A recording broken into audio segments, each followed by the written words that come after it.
Damos la bienvenida al economista Alberto Acosta Burneo, director de la revista Análisis Semanal. Quisiéramos, ante todo, economista Acosta, conocer sobre temas que afectan al mundo y afectan al Ecuador y, de hecho, a los ecuatorianos. El mundo está atravesando a través de un proceso inflacionario. La mayoría de los países, si no todos, se han visto afectados, unos en mayor, otros en menor medida por este fenómeno anclado de alguna manera también al conflicto bélico en Ucrania. Estados Unidos, que tiene una gran influencia sobre la economía de todos los países latinoamericanos, más sobre Ecuador por el tema de la dolarización, enfrenta una inflación la más alta en los últimos 40 años que supera el 8%. Ecuador, en la contraparte, está con una de las inflaciones más bajas en Latinoamérica. ¿Cómo se explica este fenómeno?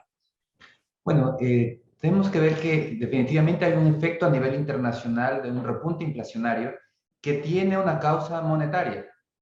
¿Cuál es la causa monetaria? Es que tanto Estados Unidos como Europa y algunos países en el mundo desde hace muchos años aplican una política monetaria expansiva. ¿Qué es eso? Inyectar dinero a sus economías, emitir mucho dinero para tratar de reactivar la economía. Recordemos que en 2009 hubo una crisis financiera internacional de la que empezó una política de impulsar las economías vía dinero fácil. Esa política de dinero fácil es insostenible en el tiempo. Ha llegado el momento en el que ese exceso de liquidez está causando problemas inflacionarios. El dólar pierde poder de compra aceleradamente. Su inflación, como bien lo mencionabas, es de las más altas de los últimos 40 años. La inflación de 8,5% que se registró en marzo en Estados Unidos, solamente se había visto una inflación similar en 1981. Y no hay que olvidar también el impacto que tuvo luchar contra esa inflación, porque para este momento, para controlar la caída del poder de compra del dólar, Estados Unidos y también Europa están elevando sus tasas de interés referenciales, están retirando liquidez de la economía, y eso ya sucedió en los años 80, cuando ese proceso lo que provocó al final del día es lo que se llamó la crisis de la deuda en los países de la región, porque los países altamente endeudados vieron como de la noche a la mañana el costo del dinero subía, el pago de deudas se elevaba y las cuentas fiscales colapsaban. Eso es lo que sucede en Estados Unidos. En el Ecuador, si bien tenemos el dólar, pero en el Ecuador el poder de compra del dólar depende de la cantidad de dólares que existan en el Ecuador, no de los que existan en Estados Unidos o en el mundo. Eso no afecta.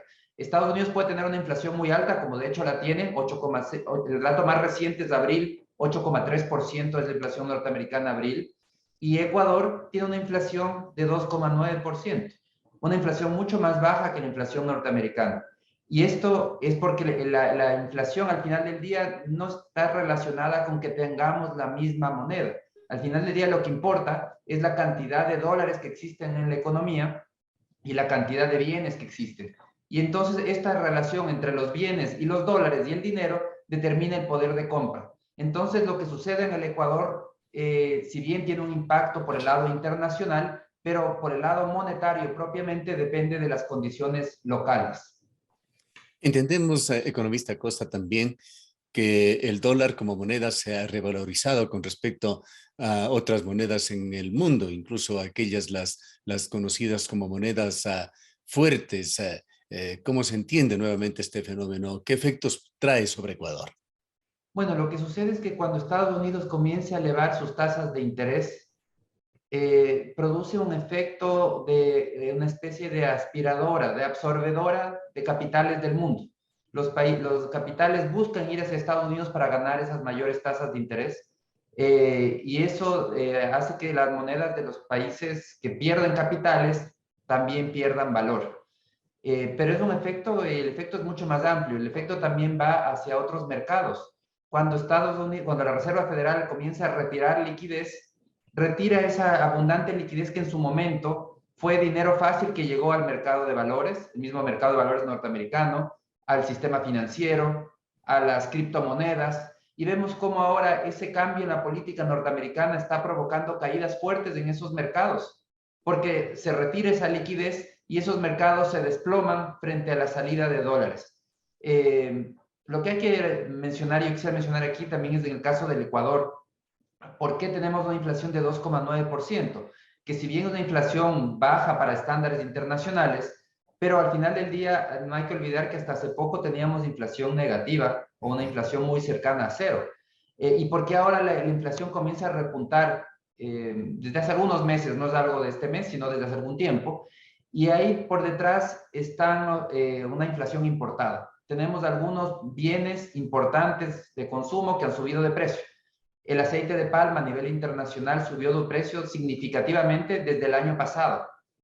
Su precio más que se duplicó. Y vemos que ahora el conflicto con Ucrania ha puesto nuevas presiones, porque Ucrania es un productor importante del aceite de girasol. Entonces, a los problemas que tenía el aceite de palma por los problemas productivos en Malasia, su principal productor, se suma ahora los problemas por el conflicto y la invasión de Rusia a Ucrania a un importante productor del aceite de girasol. Entonces, el precio del aceite ha subido significativamente y el Ecuador, evidentemente, termina importando esa inflación en el caso del aceite.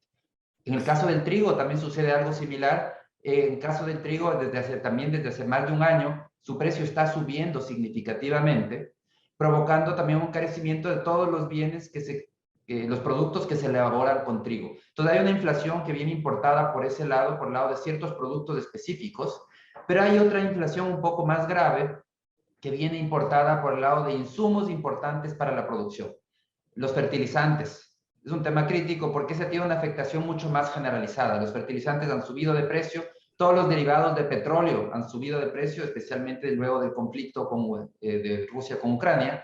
Eso hace que los plásticos que se utilizan para empaques hayan subido de precio, fertilizantes que se elaboran con petróleo también hayan subido de precio, y eso termina destruyendo competitividad y encareciendo la producción, incluso si esa producción es para el mercado local.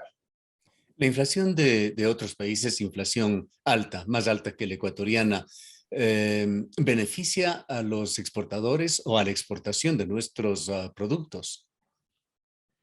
Bueno, que Estados Unidos tenga una inflación más alta que el Ecuador nos beneficia en el sentido de que en términos relativos nos estamos abaratando. Este es un proceso que el Ecuador está viviendo ya desde hace algún tiempo. Desde 2014, cuando se acabó la bonanza, el Ecuador terminó la bonanza como un país caro. El resto de países de la región también le sucedió lo mismo. La bonanza encareció a todos los países de la región. Se acaba la bonanza, cae el precio del petróleo.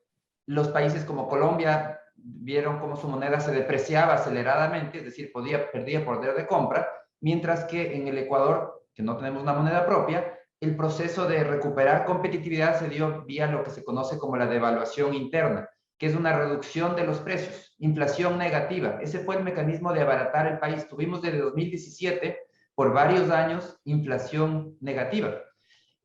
Ahora el entorno ha cambiado, volvemos a tener una inflación positiva, pero Estados Unidos se encarece más que nosotros. Entonces, en términos relativos, sí estamos recuperando competitividad frente a Estados Unidos, lo cual es positivo. Evidentemente que no es positivo tener una inflación, para el caso de una economía dolarizada, no es positivo que suban los precios, pero hay que entender que lo que estamos viviendo en este momento es este impacto que viene de esta inflación que viene del exterior, es un efecto, una inflación que no es producto de un problema monetario, sino que es un producto de ciertos productos en específico que están encareciéndose en el mundo y eso termina afectándolo al Ecuador. Se ha hablado siempre de que una debilidad de la dolarización en Ecuador es la falta de maniobrabilidad. El dinero no se, o la moneda no se puede devaluar. Estamos viviendo un punto de decepción. El entorno, lo que pasa exógenamente a Ecuador, está favoreciendo al momento esta situación de país dolarizado.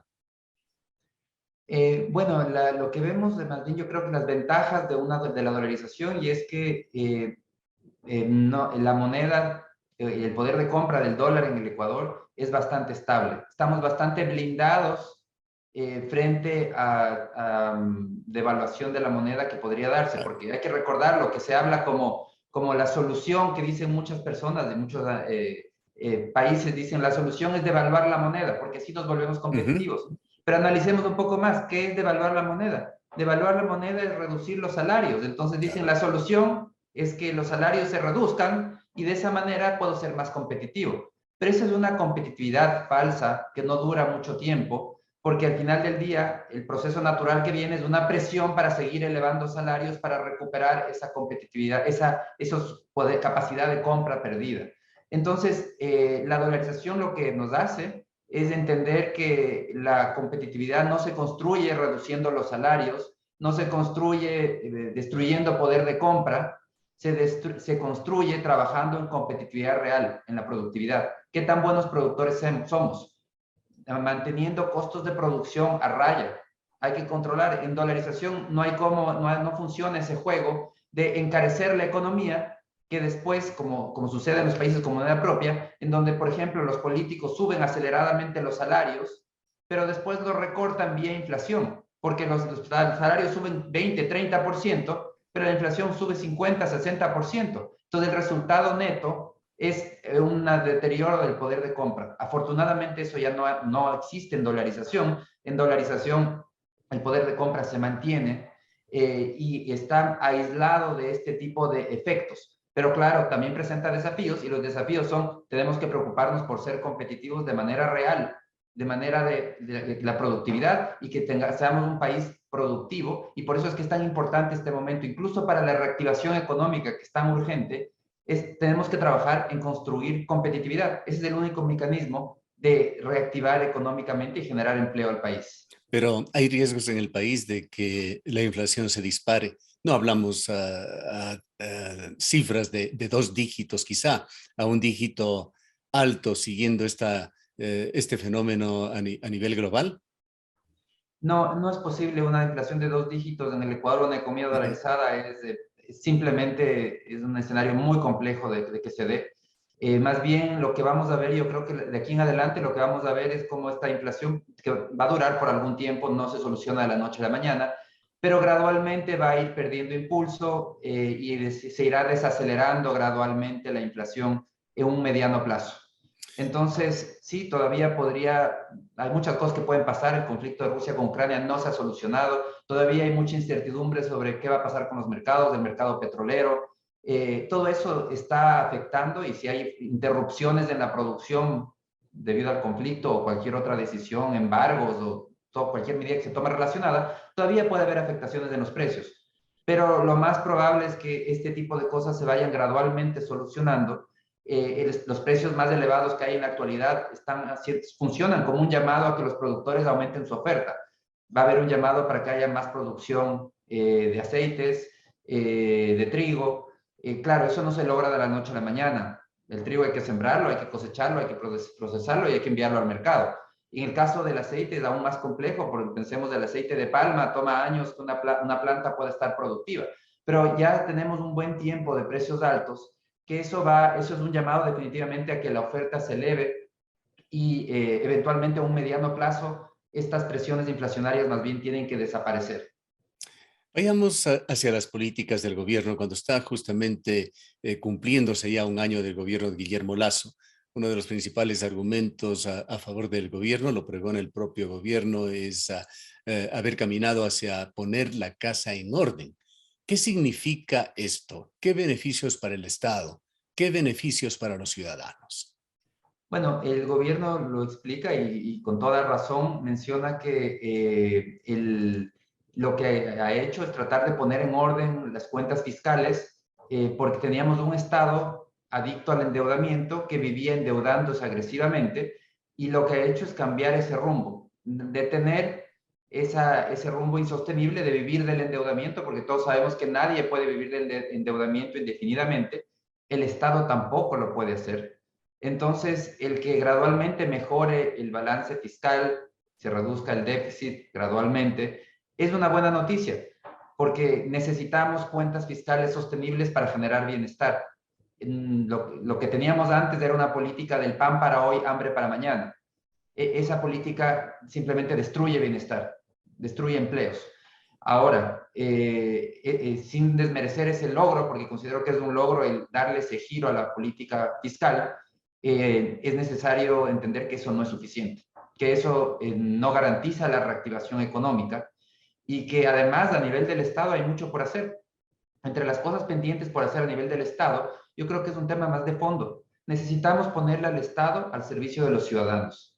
¿Qué significa esto? Necesitamos que el Estado, reorganizar el Estado para que sea un Estado eficiente, que dé buen servicio a lo que no existe en la actualidad, Sigue lamentablemente. gastando demasiado Ecuador.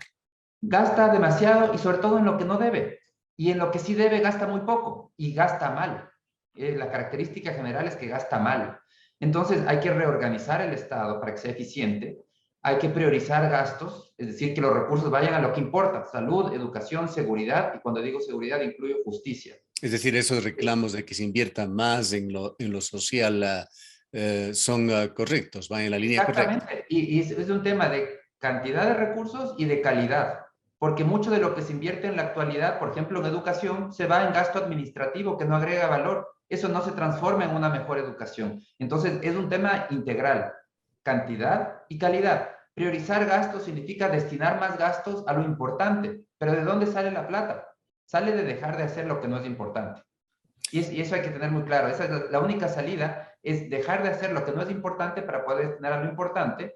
Y fundamental, además, en esta reforma, reorganización del Estado, es introducir mecanismos de rendición de cuentas. Que los ciudadanos, a quienes nos tiene que servir el Estado, podamos pedirle cuentas reales al Estado y exigir calidad en ese gasto, para cambiar este círculo que tenemos en la actualidad, un círculo viciado, en donde lamentablemente el Estado cada vez consume más recursos, pero eso no se traduce ni en más servicios ni en mejor calidad de los servicios públicos. Si bien el Fondo Monetario Internacional acaba de aprobar un nuevo desembolso importante para Ecuador, se le pide al gobierno ecuatoriano fortalecer la transparencia, el combate a la corrupción, mejorar el sistema de control de compras públicas. Definitivamente es uno de los factores fundamentales, la lucha contra la corrupción. Cuando decía, y resumiendo, es priorizar gastos, calidad en los gastos y transparencia. Transparencia es luchar contra la corrupción. Y la transparencia se logra también creando estos mecanismos de rendición de cuentas, que los ciudadanos, las comunidades puedan exigir, y hay espacios institucionales para exigir y pedir cuentas al Estado, porque es lo que no existe en la actualidad.